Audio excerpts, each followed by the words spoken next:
Hi guys, it's Carrie from Total Publications. So I'm really delighted to be joined by the guys from the Transparent Construction Awards. So I'll let them introduce themselves. So here is Sam. Hi, my name's Sam Arkless. I'm Chief Sales Officer for eBrick, who's the company behind the Transparent Construction Awards. And then we've got Anna. Hi guys, my name is Anna and I'm the organizer of the Transparent Construction Awards and at the same time the founder of eBrick. Fantastic. So Anna, I'll come to you first of all, just with you being the founder. In regards to the awards, now it's got quite an interesting name, Transparent Construction Awards. Can you explain to me why you've chosen that and what it actually represents? Mm-hmm.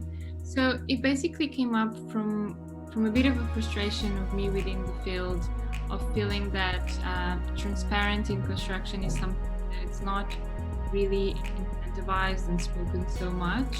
And obviously within the field of eBrick, where we try to promote open communication, not only within the direct stakeholders, but also with indirect ones like home buyers and residents that want to be part of the construction process.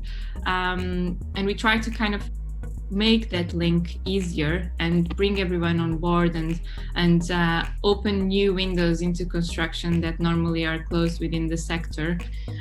So that's where the Transparent Construction Awards came from, a willingness to give more visibility to communication within transparency. Sam, do you want to add anything on to that in regards to the transparent part of it and maybe the criteria in which a company would need to have to be put forward as a nominee?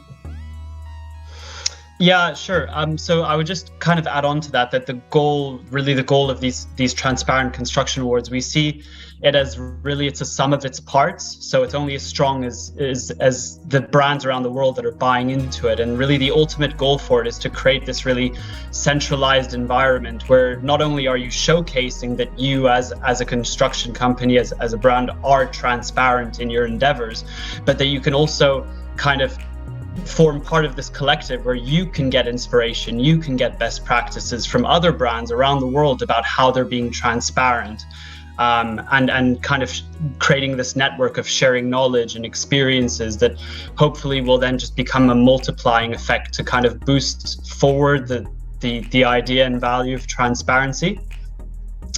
And then kind of going more into the details of the criteria, we offer quite a simple process. We want to make it, so that we really do want to encourage the maximum kind of participation and kind of enjoyment throughout the whole experience with the Transparent Construction Award. So based on that, we have a couple of criteria that are really important for us for brands that are joining.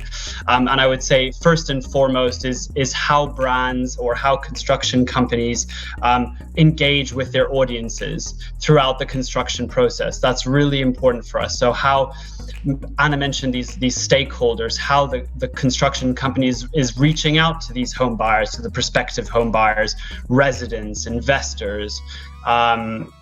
So that's really important part of it. So, what channels are they communicating through? Social media, websites, newsletters, exhibitions, meetings, all sorts of different channels. And really starting to understand more from the brand, how they collect and analyze this information from their stakeholders, how they get queries, how they respond to queries. And just the tools that they use. Anna, I don't know if you want to add a bit more on top of that. I think you described it well. It's a simple process.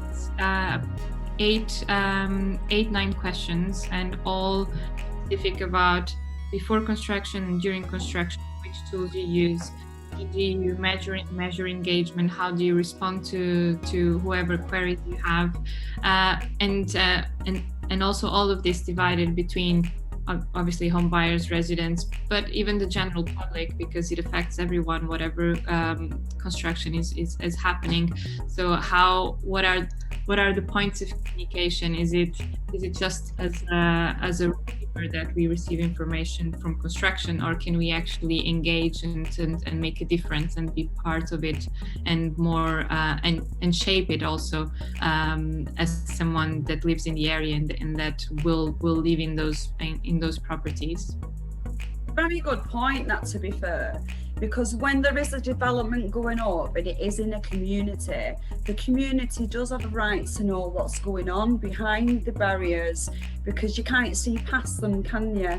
So they need to know what's going on, so they know what to expect, if it's a new housing estate, if it's a different kind of development. So the transparency side of it is quite a key side for the general public, but also for other contractors, so they can see how maybe different contractors are working and take on board and maybe use some of that themselves, so that they're improving the way that they can run their sites. So it's really good to be transparent in that respect.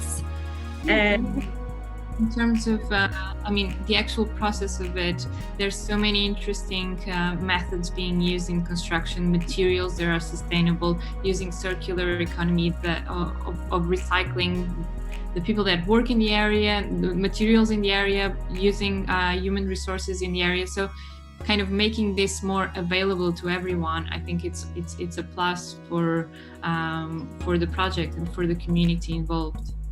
And making everybody aware of that process creates sort of a benchmark, and that's really the strength of this collective that we're talking about, of this ecosystem, is that people can look at other people's benchmarks and say, oh wow, actually this is the standard, I need to achieve this.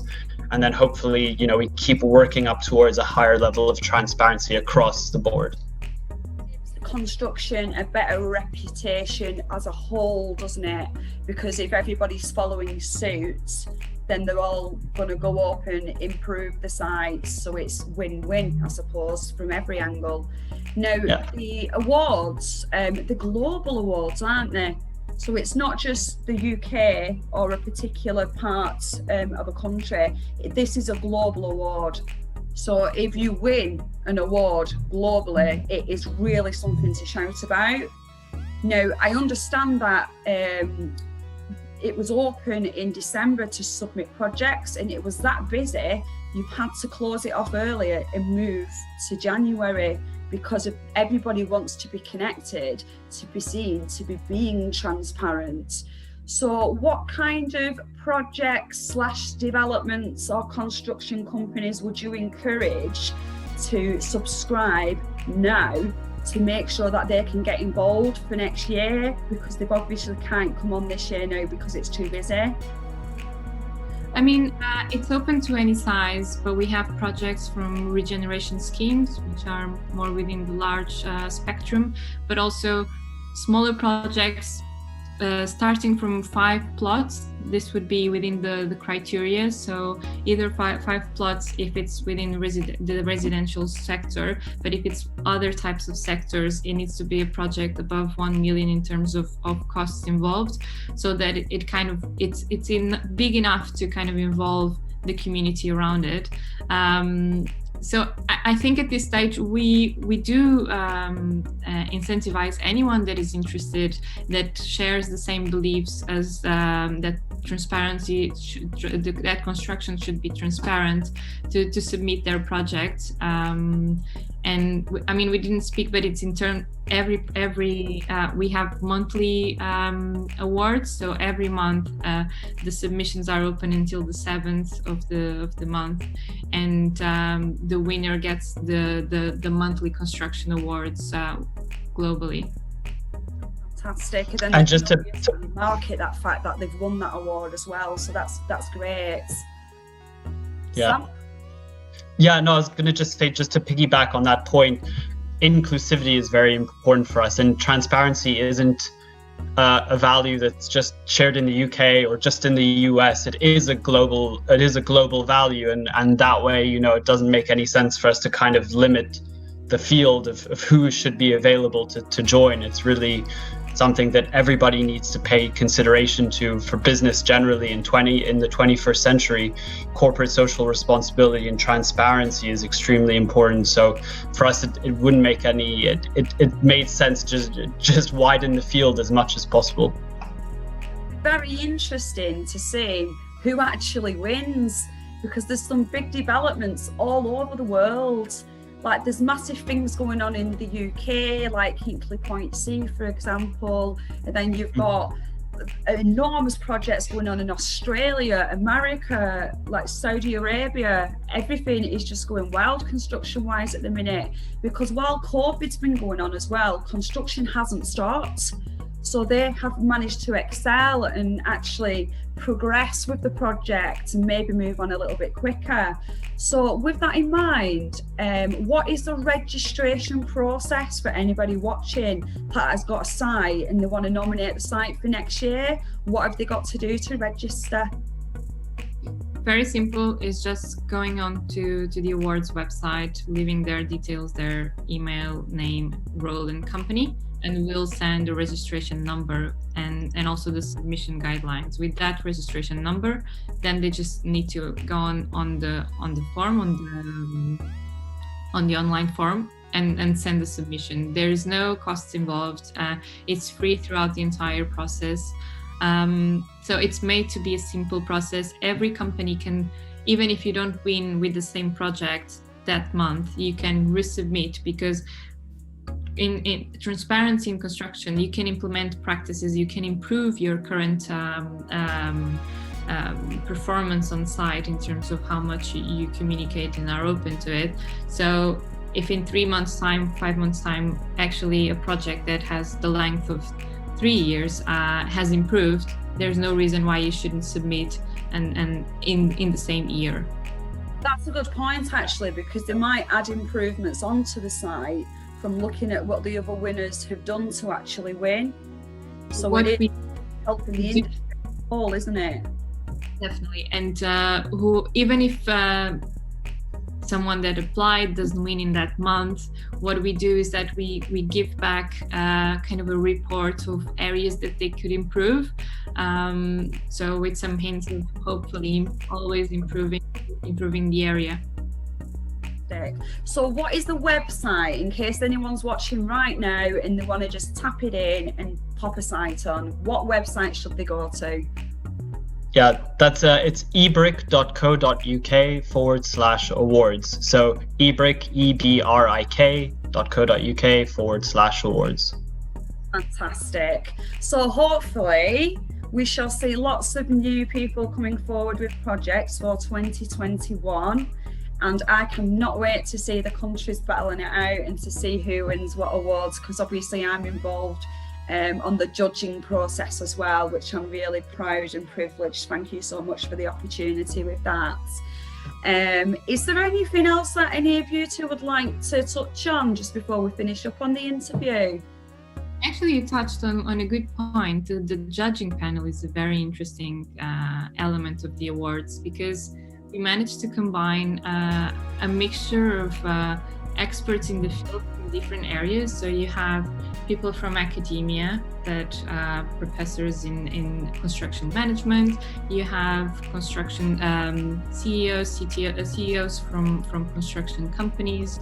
Within the construction excellence, we also have someone there. So it's a mixture of different skills that will be evaluating the projects. Yeah, it's good. The panel's fantastic actually. You've got some big names on there. So I can't, it's going to be a very big success. I can already see it coming, especially with how popular December was. So January, it's only going to double in size, because the more it gets out there, which this video is going to do, the more people are going to nominate themselves.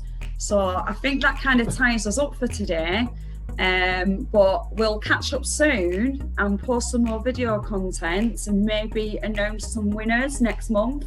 That'd be good, wouldn't it?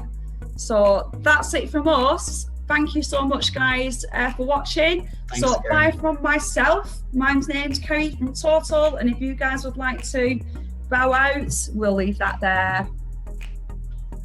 See you. See you later.